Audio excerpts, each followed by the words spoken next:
Okay, students, hey, promised you I'd get this done today. All right, it's been a day today. I did pick up a mannequin at Sally's, and gotta tell you, 50 bucks. Actually, it was like about 70, but I was able to get it for 50. You see what I'm doing right now?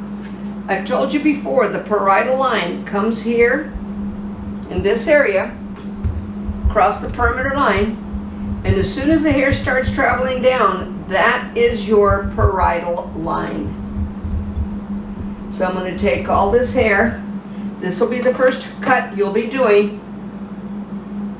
And it's easy for me because I know where the parietal line travels around to.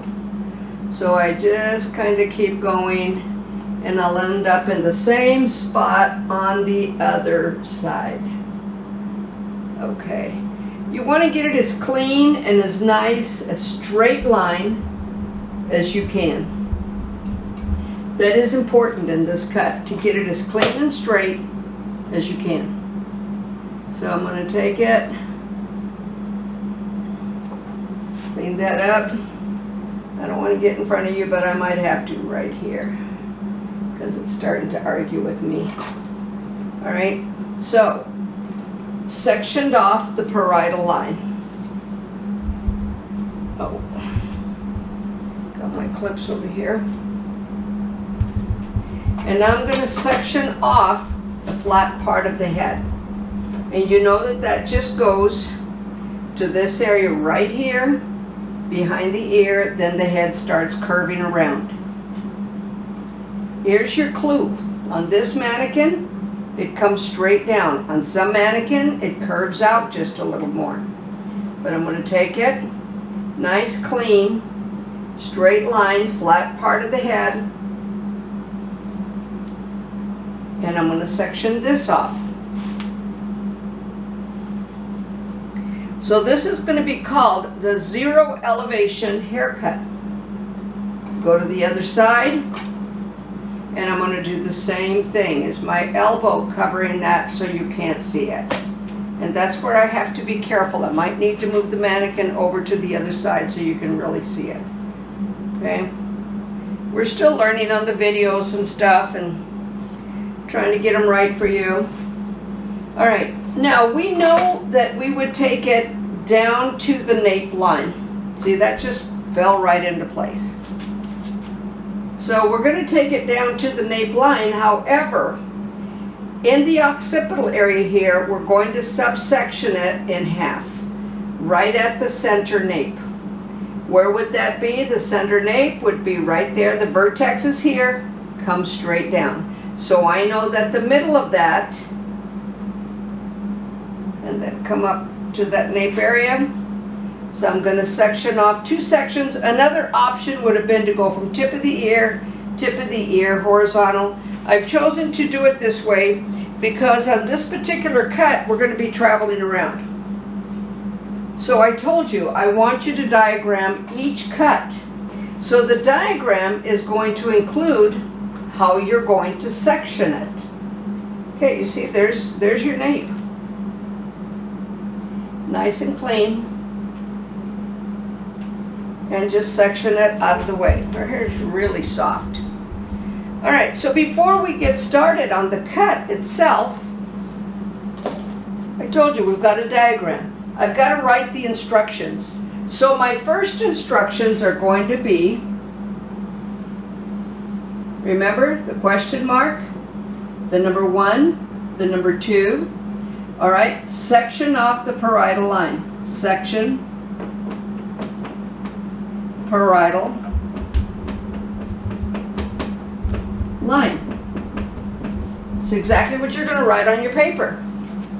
Section off. I don't have to write down the locations. I know them. That's why I've got it already done. I don't have to write them down here. I know that's the parietal line. Section off the flat part of the head.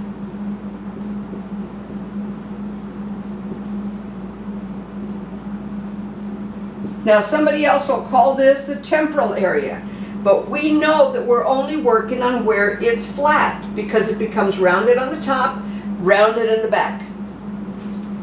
The one thing that I want you to notice about her, let me pull her up over here. You notice this area, get that out of the way, curves up.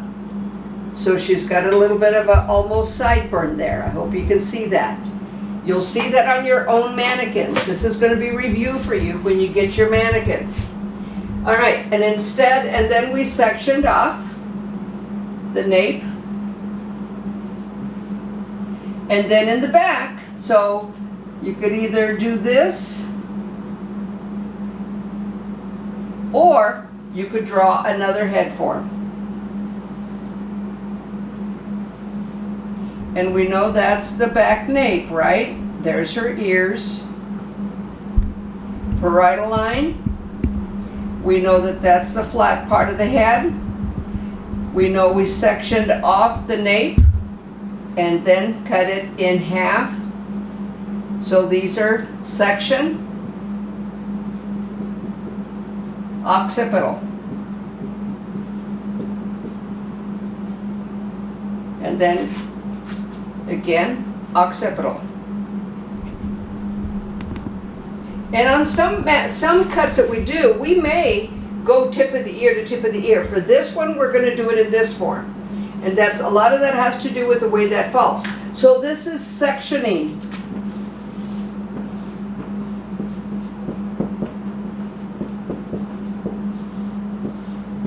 How do you section it? That's how you section for this cut. Before I start cutting, I'm going to go ahead and put on my apron, and you'll be getting an apron. It won't be quite like this, but you'll be getting an apron with your kit. So when you cut, and one thing that I like to do with mine is I always tie it in the front, bring the ties all the way to the front, and I like to keep a towel next to me. So I can always wipe my hands when I'm working, because I got to spray it with water. So I'm going to be drying my hands when I do that. So this is strictly the sectioning. We know that we did the parietal line. We know that we did the nape, subsection that out. Remember I talked to you earlier today about subsections. This is a section. This is a section. This is the occipital area. The occipital area has a subsection on one side and the other. And when we cut into it, those subsections are going to become even more real. So now we're going to do the cut.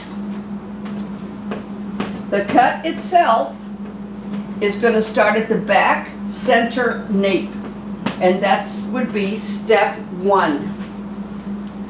Step number one. Back, center, and nape. What are we going to do there? Zero elevation. After a while, these will just become familiar to you. So I'm going to draw the back of the head as opposed to a side profile again. So we're going to section that off. I always like to just put the ears down, okay? So we've got this, and we know that we've got the nape line, correct? And we've subsectioned the occipital. So you're going to write all that down. So you're going to back center nape, zero elevation. So we know how that sectioning is.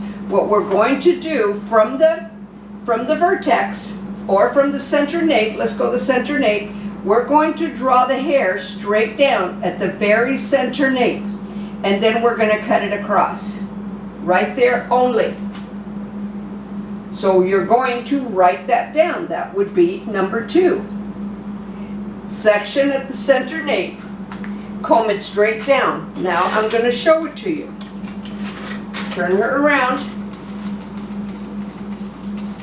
And you know those students that I told you were going to get prizes?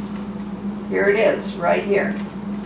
You're going to love these water bottles. These are your prizes. I think it was 6 of you. And then of course Adeline, I've got a special one for her, 2 plus a bottle, because she did the video for us. Okay, so I want to make sure that it's wet enough that that hair is coming down. Now, before we cut, before we do anything, I can just go in and start cutting, and it means nothing to you. I need to show you about the shear. The shear itself, hang on a minute, cameraman, how much time do we have? 20 minutes. 20 minutes, we're okay then, right? Okay. All right, the shear, there's 3 areas in holding your shear. First of all, you're going, this area right here on a shear. Some shears have it, some don't. It's called a tang. Your ring finger goes in this one. Your thumb goes on the bottom. The thumb is considered the cutting blade. You see that, how it cuts into it? That's what that's considered. This is the shank. Your middle finger and your index finger, many times some shears have that little elevation. If they don't, your fingers automatically go there anyways. You do not hold your shears like this to cut.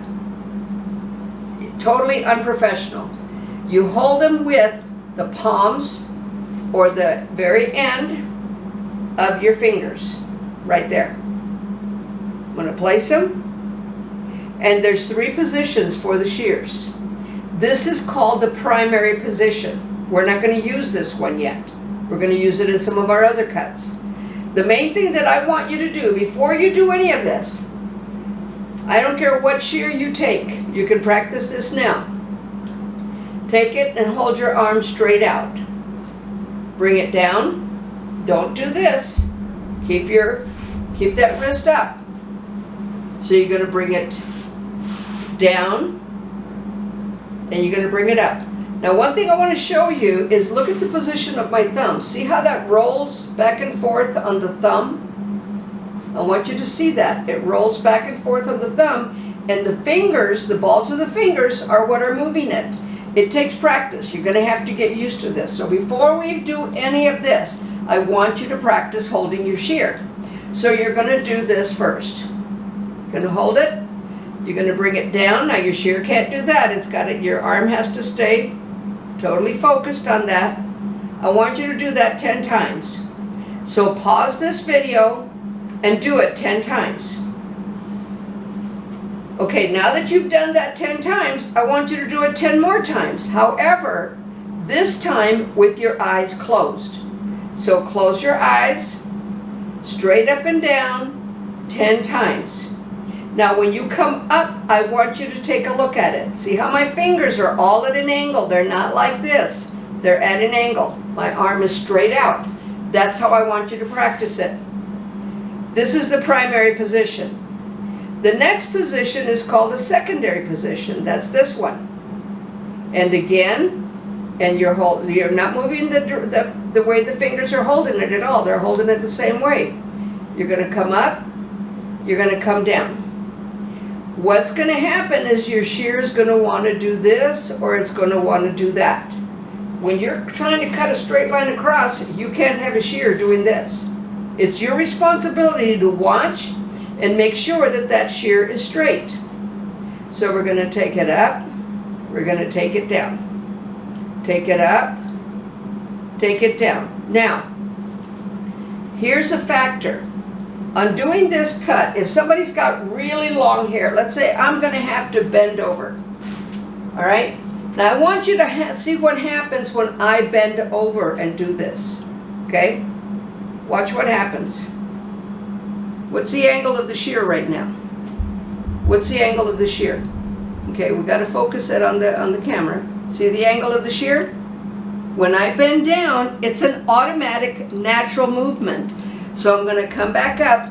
The way that you avoid that is you bring your elbow in and still bend your wrist the way I have it. All right? And then you come down.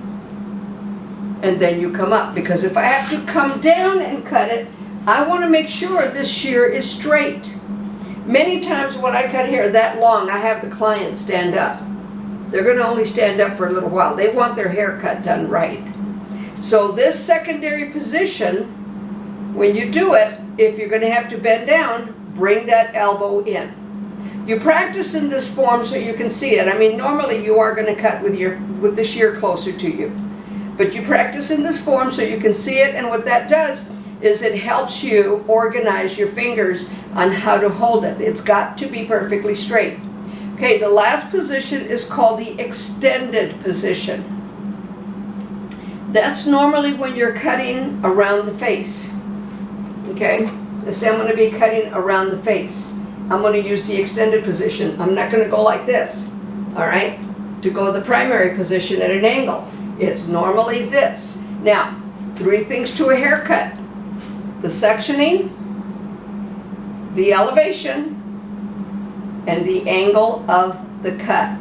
What we're doing right now, and what our cuts are going to be right now, everything is going to be down, and first we're going to cut straight across. Our next cut is going to be a little bit of a diagonal, because you're going to learn how to do the V. The next cut is going to be an A-line, again a different angle, but still section, elevate, and then cut. So we're going to be talking about all of that. All we're doing on this cut, secondary position, and cutting a straight line this way and that way. We are not, and again, write it down. All of these steps, I'm not going to take time to write it down because I want you to see the cut and I want to identify everything for you. That's how I have it on my charts that I showed you earlier. My 0 elevation, everything is written down that I'm speaking of right now. But I can do the cut, but how are you going to remember to do the cut? So you write down your own steps so that you totally understand it. Okay, I'm going to move the mannequin over this way, I believe, so that my arm is held down and I can still do this. So what I'm going to do, just like I said here, subsection, center nape, bring it straight down. Now that you've practiced holding the shear, please pause and practice those. The one this way, you're going to do the same thing, up and down. You're going to take it at an angle, up and down. You're going to take it, because this one, you'll definitely have angles with it when you do this. You may have some when you do the primary position, but normally it's when you do the extended, and you'll see what I'm saying. So I'm going to bring it straight down, right at the center nape. I'm going to place my fingers. Now I place my fingers like this. The reason for that is the hair is going to go right here and the thumb helps press it. Now I'm going to hold it tight enough. You see that the comb is not moving? I have to force it out. You want that. You want to hold it tight enough without really stretching it.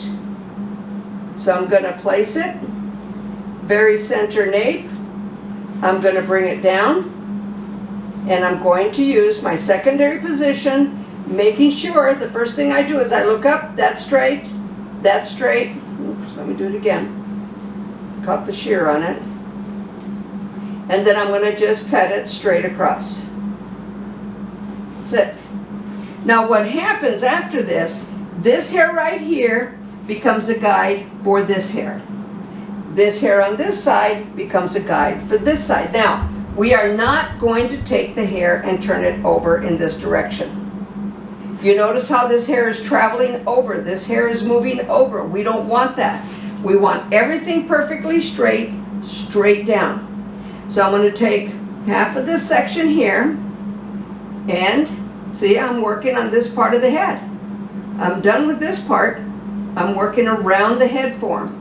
And I'm just going to use my secondary position and take that off. Now I'm going to travel to the area behind the ear. I'm still traveling around the head.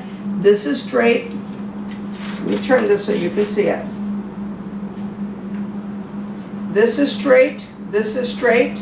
That last haircut is my guide. And then I'm going to hold it, making sure. And I don't need to do that, so let me do it over because I'm not showing you correctly. This has to travel down, the fingers have to travel down with it. Turn the mannequin. Take half of it. Travel around. That last haircut, I'm looking at both sides, straight, straight, straight. Bring this down. Now you want to make sure that your hair, now see this is perfectly straight down, is uniformly wet. It stretches more when it's wet and stretches less when it's dry. So it has to be uniformly wet. Okay, so I've subsectioned that, and the only reason I'm doing it this way is because I want to, that you can see each section that I'm doing. All right, so I'm going to take this now and take it to the tip of the ear, just that one spot. Take this up, clip it onto that one, up to the crown. Wet that really good.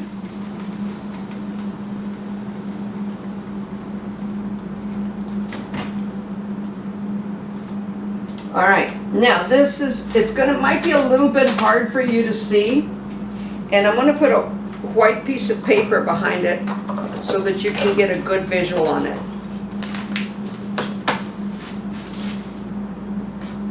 Do you see those longer pieces? That's all I'm gonna cut. This here now is my guide. If I couldn't see those pieces underneath, I've got too much hair. This mannequin is pretty thin. It doesn't have really, really thick hair, so we're good at that. So you can see that this longer hair, you can see that line that I've already cut, and again, we're traveling around the head form. So I'm going to take this, and I'm just making sure that it's straight. I don't need that other section, so I'm only taking the hair that I need and cutting it. Now what happens is that hair underneath tells me where to cut it. Do you see that? That hair underneath is a straight line. That's the line I'm following. That's called a guide. That's the guide that you're following. When you watch people cut, that's what they're looking at, is that guide. And you see that I'm traveling around the head. All right, now I'm going to do the other side. This cut doesn't take long because everything comes straight down. Subsection it across.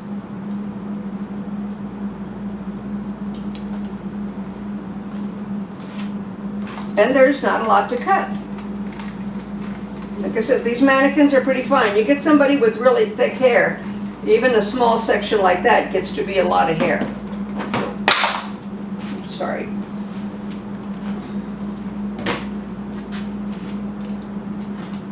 Okay, so again, there's my guide. See it? So that's a line that I'm going to follow. If I find that I'm moving the hair in an opposite direction, it's going to change the cut. You're going to have some long pieces in there. I don't want long pieces. I'm following that guide, traveling around the head, and now I'm off to the side. All right, now I'm going to drop all of that down, and let's see if we have anything to cut in the back. If there is, there's very little. When you do this cut on your mannequin, I want you to do it 3 times. And I know that I took off about 3 inches off of this one, but I only want you to work in 1-inch increments. You're not cutting hair right now, you're learning how to cut. So that's why I don't want you to take off more. You're going to diagram and you're going to outline everything, and we're going to talk about it during class. We're going to talk about it tomorrow. You know, if we get this all done today, I'm hoping we do, and get it on YouTube, then you can see it. Now another thing you're going to do, you're going to pick it up, make sure you're even. So I'm just going to take this now. There's just a few little scragglers, just like single hairs is all I'm cutting right now. Just one hair here, and I'm going to show you. Just a couple of hairs, that's all. All right, now what we're going to do, we're going to go to the side. On the side, and we may or may not, yeah, we got a little bit, but when we do the sides, and as you do it, as you come up 1 inch at a time, 1 inch at a time, practice the cut first, practice holding it, and then you'll get good at it. You're not going to get good at it the first time you do it, especially if it's not even. You're going to keep cutting and you're not going to know what you did. So let's talk about this. So now we're in the area behind the ear. And I'm going to bring it straight down. I'm going to look up. It looks like that's already cut back there. See, that's this area here, right there behind the ear. So that hair then is my what? Guide. And it's just a few little scragglers. So at first it's going to look like she didn't get much of a haircut, and she didn't. We're learning procedure on how to do a zero. I'm going to come over to the other side. I'm going to do the same thing. Now I'm going to share something with you. You're really not supposed to have your clips like that because it's unsanitary. But when you clean your shear, you open it up and you're going to work on the back of the shear. Be careful that you don't do it on the blade. You always want to make sure your shear is dry. Turn it, dry the other side. Do not put your towel or your fingers into the blade. It's always on the outside. But always make sure that when they start looking a little wet, dry it. That's what keeps your shears nice and sharp. I've got shears that I've had for over 30 years and I haven't had to sharpen them. If you take care of them, you're not going to have a problem with it. So I'm going to bring this down, and you can see there's just little scragglers that I've got to cut right there. And they're all pretty much just up front. Not much, but as you take it off, inch increments at a time, once you do it 3 times, then you know how to do the cut. Then we can work on something else. I don't want you to do that just yet. I want you to wait, leave it alone, practice it. Write it down. Everything needs to be written down. And like I said, we're going to talk about it. What's the next step? When you're doing the top, or that area above the parietal line, it looks like we're not going to have anything to cut. But the variables here are going to be in this area. Because this hair has to travel over to blend. Let me show you. This hair has to travel over to blend with the side. There's nothing to cut. It's too short. See it? It's too short. So we're not going to have to do anything with the top. As you cut it, yes, you will after a while. But the next haircut, the first 3 haircuts are going to be down here. Then we're going to have haircuts up on top. So this is basically it on the zero elevation. Everything travels around, and you can see that we're even. It's even on both sides. It's even. And when you hold your shear straight, you're doing what you're supposed to do. The biggest thing is bring that hair straight down, increments of about 1.5 inches, traveling around the head. That's a true zero. As we get shorter, we're going to learn a little bit more about how to do the top to get it to blend. And what it does, when you do get it to blend, what happens is you end up with a corner here. The why on that is because this travels. When hair travels, it gets longer. Okay, students, good luck. Please diagram it. Write it down so that you understand it. Pause it. Write it down. Read, watch something if you have to. But get this. This is your first haircut. So we're going to be talking about it so that when you get your mannequins, hopefully it's going to be review. Take care. I'll see you tomorrow. Good luck.